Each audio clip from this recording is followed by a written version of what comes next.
կարող է հիշեք այդ Նազելի Բլինքեն են ասում։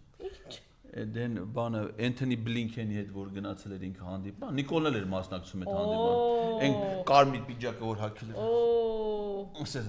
նստել է ինքնա Բլինքենն է։ Բա Նիկոլ ուր էր։ Նիկոլն կողք նստած էր։ Բայց ասենք որ կադրերը նայում ես, ոնց որ Նազելի Բաղդասարյանը հանդիպի Անթոնի Բլինքենի հետ, որին ներկա է նաև Նիկոլ Փաշինյանը։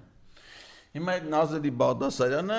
այդ որ գյումրեցիներն ընկել է գյումրեցիների մազերն հաշում, գիտես չէ՞ հիմա էլ այդ ընտրություններից հետո։ Ասում է գյումրեցիների գլխից մի մաս պակասեց, տեսեք, ասի դու ինչ գիտես գյումրեցիների գլխին քանի մաս։ Այ անդաշ ծիրակ։ Ահա։ Այդքան գլուխ ու կյանք պակասեց։ Ուրեմն էս տարի հայտարարություն արեմ։ Փաշինյանը դատապարտում է Ադրբեջանի ու Թուրքիայի դրոշների այրումը, սադրիչ եւ հրահրող գործելակերպ է։ Էդի ասել է Նազելի Բլինքենը կամ Նազելի Բաղդասարյանը։ Ուրեմն